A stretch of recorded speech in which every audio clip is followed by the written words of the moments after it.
तो हेलो दोस्तों, स्वागत है आप सभी लोगों का हमारे यूट्यूब चैनल सम्राट अकेडमी में। तो दोस्तों, मेरा नाम है आकाश और मेरे प्यारे विद्यार्थियों, अगर आप 2022 बोर्ड एग्जाम की तैयारी कर रहे हो, अगर आप क्लास 10th में हो, तो भाई ये सब वीडियो आप लोगों के लिए बहुत ही ज़्यादा महत्वपूर्ण है, क्योंकि यह साइंस की वीडियो है, विज्ञान की है। विज्ञान की वीडियो में मैं बताने वाला हूँ आप लोगों को महत्वपूर्ण दीर्घ-उत्तरीय प्रश्न।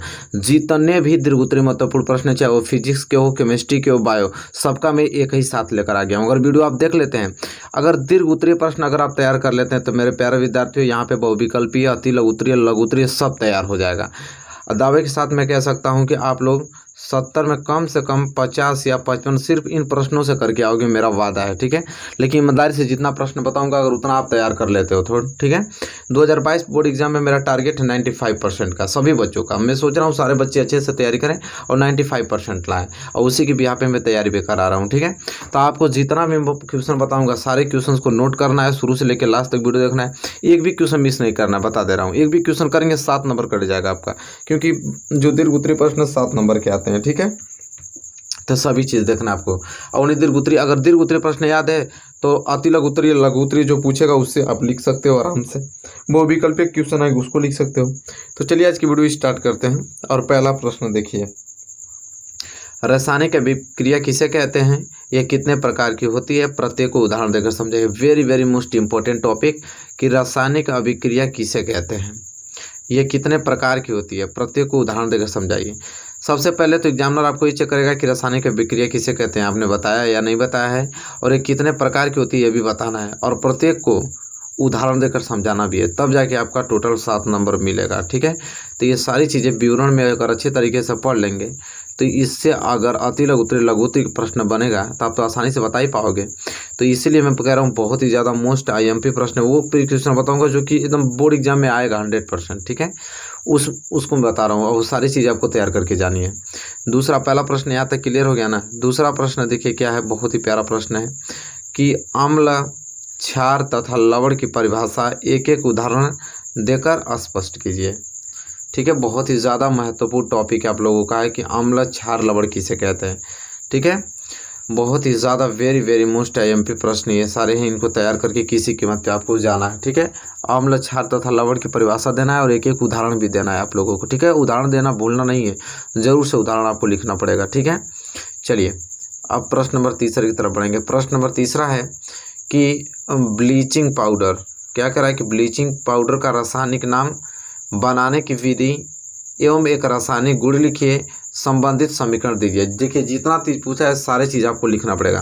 पहला पॉइंट कि ब्लीचिंग पाउडर का रासायनिक नाम, यहाँ तो आपका रासायनिक नाम आपको लिखना पड़ेगा।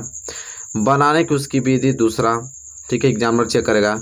एक रासायनिक गुण उसका लिखना पड़ेगा, तीसरा एग्जामिनर ये देखेगा, और इसके समीकरण भी लिखना है, चौथा। ये 4 पॉइंट आपको बताना पड़ेगा।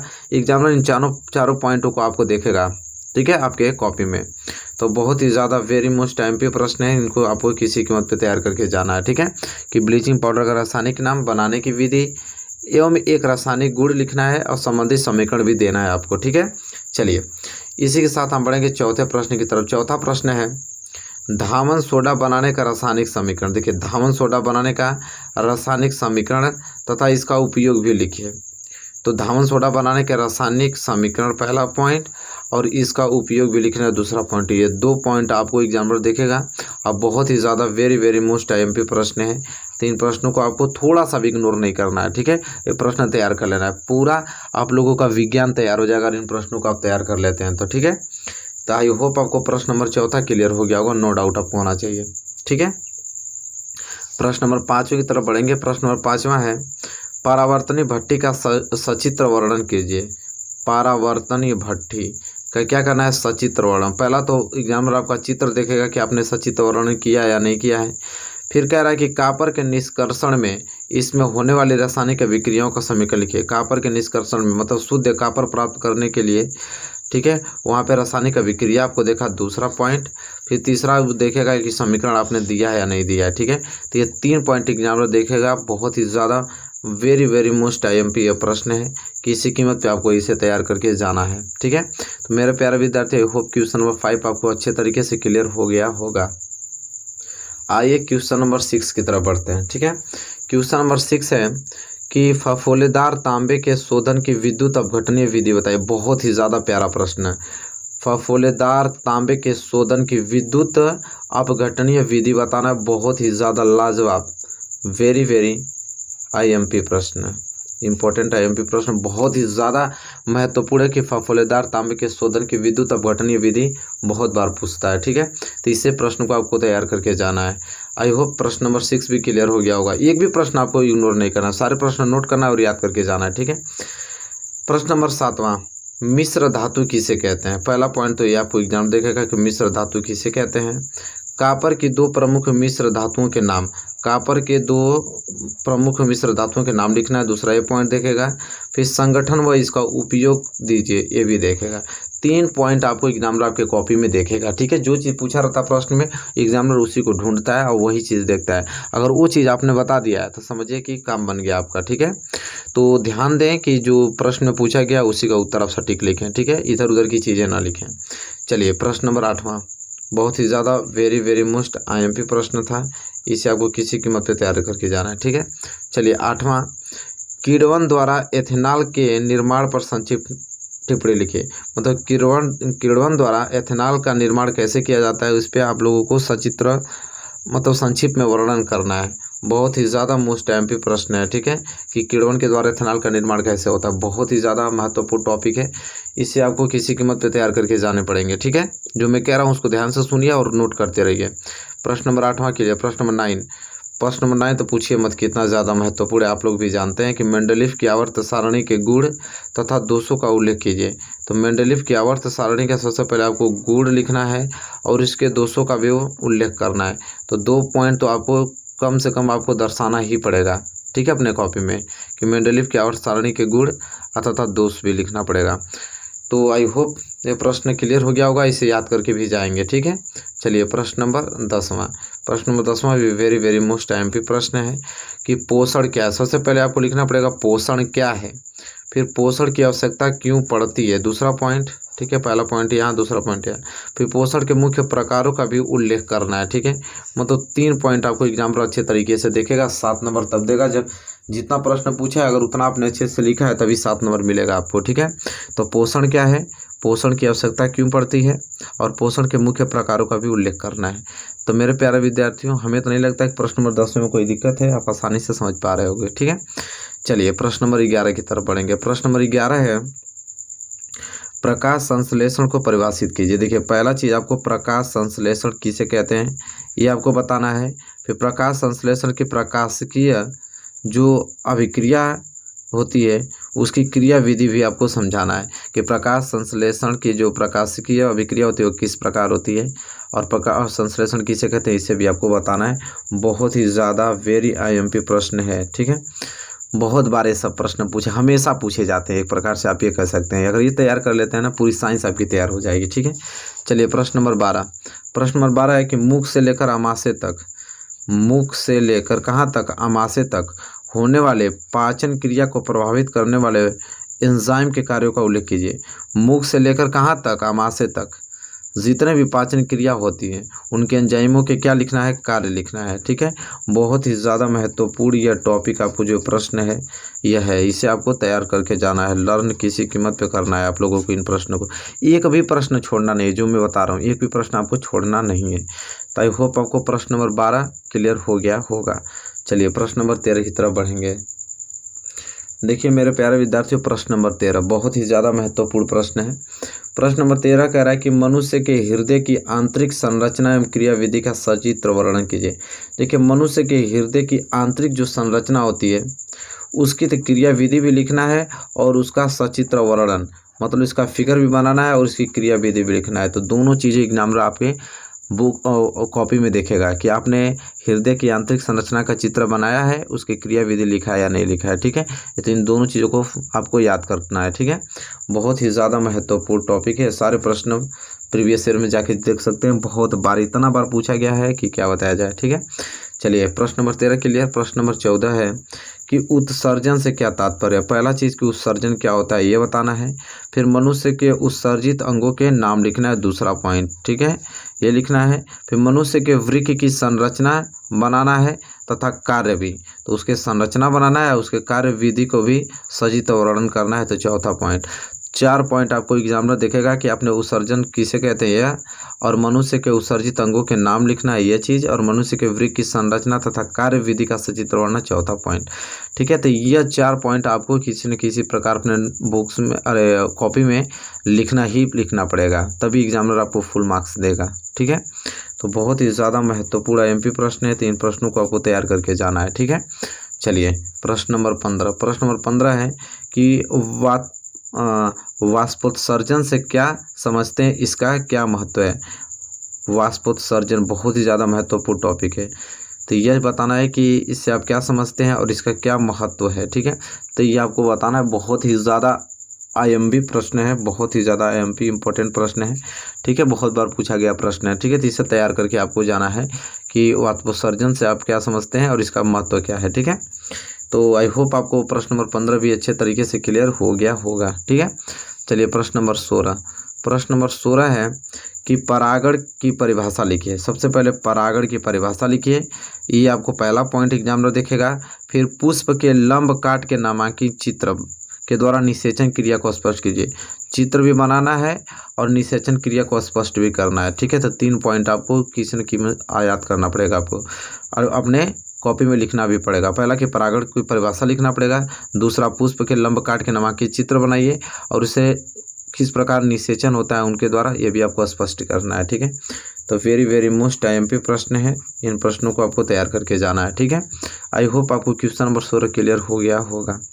क्वेश्चन नंबर 17 की तरफ बढ़ेंगे। क्वेश्चन नंबर 17 है कि निषेचन किसे कहते हैं। देखिए निषेचन किसे कहते हैं, बहुत ही ज़्यादा वेरी मोस्ट आईएमपी प्रश्न है। निषेचन किसे कहते हैं आपको ये बताना है, और द्विनिषेचन को स्पष्ट कीजिए, ये दूसरा पॉइंट, तथा निषेचनोपरांत पुष्प में होने वाले परिवर्तनों को समझाइए, तीसरा पॉइंट। तो 3 पॉइंट आपके कॉपी में लिखना पड़ेगा। पहला निषेचन किसे कहते हैं, फिर द्विनिषेचन को स्पष्ट करना है, फिर तथा निषेचनोपरांत मतलब निषेचन के बाद पुष्प में होने वाले जो परिवर्तन होते हैं वो क्या होते हैं, ये पॉइंट आपको बताना है। तो 3 पॉइंट आपको किसी न कीमत पे इसमें कॉपी में लिखना पड़ेगा, और इसे याद भी करना पड़ेगा आपको, तभी तो कॉपी में लिखोगे, ठीक है। चलिए प्रश्न नंबर 17 क्लियर। प्रश्न नंबर 18 की तरफ बढ़ेंगे। प्रश्न नंबर 18 है जो कि बहुत ही ज़्यादा महत्वपूर्ण है, वेरी मोस्ट एमपी है, कि मेंडल के आनुवंशिकता के नियमों की विवेचना कीजिए। मेंडल के जो आनुवंशिकता नियम है इसको आपको पूरी तरह से अच्छे तरीके से गहन करके और लिखना पड़ेगा, तब जाके 7 नंबर मिलेगा। तो मेंडल के जो आनुवंशिकता नियम है इसको आप अच्छे से रीड कर लीजिएगा, ठीक है, अच्छे से पढ़ कर जाइएगा, ठीक है, बहुत ही ज़्यादा महत्वपूर्ण है। तो आप तैयार करके जाइएगा प्रश्न नंबर 18 को। और प्रश्न नंबर 19 कितना महत्वपूर्ण है, देखिए बहुत ही ज़्यादा महत्वपूर्ण है कि लिंग गुणसूत्र का क्या अर्थ है। जो लिंग गुणसूत्र है उसका क्या अर्थ है, और मनुष्य में लिंग निर्धारण किस प्रकार होता है, दूसरा पॉइंट, और रेखा चित्र की सहायता से समझाइए। तो देखिए लिंग गुणसूत्र क्या होता है ये भी बताना है, और मनुष्य में जो लिंग निर्धारण होता है वो किस प्रकार होता है, और इसका चित्र भी बनाना है। तो 3 पॉइंट आपको इसमें किसी न किसी तरह कॉपी में आपको लिखना पड़ेगा, ठीक है। बहुत ही ज़्यादा महत्वपूर्ण यह प्रश्न है, इन प्रश्नों को आपको तैयार करके ही जाने पड़ेंगे किसी कीमत पे। तो प्रश्न नंबर 19 क्लियर। चलिए प्रश्न नंबर 20 की तरफ बढ़ चलते हैं। देखिए मेरे प्यारे विद्यार्थियों, प्रश्न नंबर 20वां क्या है कि किसी गोलीय दर्पण अवतल दर्पण के लिए जो 1/v + 1/u = 1/f का क्या करना है, इन फार्मूला का निगमन करना है, ठीक है। तो इनका आप लोगों को क्या करना है, निगमन करना है, ये देता है, और इसे आपको किसी कीमत पे आपको तैयार करना पड़ेगा। गोलीय दर्पण अवतल दर्पण के लिए सूत्र 1/u + 1/v + 1/u = 1/f पर निगमन करना है। बहुत ही ज़्यादा महत्वपूर्ण ये प्रश्न है, इनको आपको तैयार करके जाना है, ठीक है। इसी प्रकार उत्तल दर्पण के लिए जो सूत्र आता है 1/f = 1/u + 1/v, इसका भी निगमन करना आप अच्छे तरीके से सीख लीजिएगा, क्योंकि इन दोनों में से एक प्रश्न जरूर देता है, ठीक है। तो इन दोनों प्रश्न बहुत ही ज़्यादा मोस्ट आईएमपी हैं, किसी कीमत पर इन प्रश्नों को आपको तैयार करके जाना है, ठीक है। तो इन दोनों को आप लोग अच्छे तरीके से देख के और इसे निगमन करना सीख लीजिएगा, ठीक है। नहीं आता है कमेंट कीजिएगा, मैं बता दूंगा, ठीक है। चलिए प्रश्न नंबर 22 कि श्वेत प्रकाश श्वेत प्रकाश का प्रिज्म द्वारा वर्ण विक्षेपण की घटना को चित्र द्वारा समझाइए और किस रंग का किरण सबसे अधिक विचलित होता है ये भी बताना है। तो जो श्वेत प्रकाश का प्रिज्म होता है उनके द्वारा जो वर्ण विक्षेपण की घटना है उसको चित्र द्वारा आपको समझाना है और ये भी बताना है इसमें कि किस रंग का किरण सबसे अधिक क्या होता है, विचलित होता है। बहुत ही ज़्यादा महत्वपूर्ण यह प्रश्न है, इन प्रश्नों को आपको तैयार करना ही है, ठीक है। तो आई होप आपको प्रश्न नंबर 22 क्लियर हो गया होगा। तो चलिए प्रश्न नंबर 23 की तरफ बढ़ेंगे। प्रश्न नंबर 23 है कि ओम का नियम क्या है। बहुत ही ज़्यादा महत्वपूर्ण प्रश्न, ओम का नियम क्या है, वेरी वेरी मोस्ट IMP प्रश्न कि ओम का नियम क्या है और इसके सत्यापन के लिए आवश्यक प्रयोग का वर्णन परिपथ आरेख खींचकर बताना है, ठीक है। तो यहाँ पे आरेख खींचकर आपको बताना है कि ओम का नियम किस प्रकार कार्य करता है, ठीक है। तो बहुत ही ज़्यादा महत्वपूर्ण यह प्रश्न है, तो इन प्रश्नों को आपको तैयार करना ही करना पड़ेगा, ठीक है। तो आई होप आपको क्लियर हो गया होगा, इन प्रश्नों को आप तैयार भी कर लेंगे, ठीक है। चलिए क्वेश्चन नंबर 24, क्वेश्चन नंबर 24 है कि विद्युत मोटर का नामांकित चित्र बनाइए।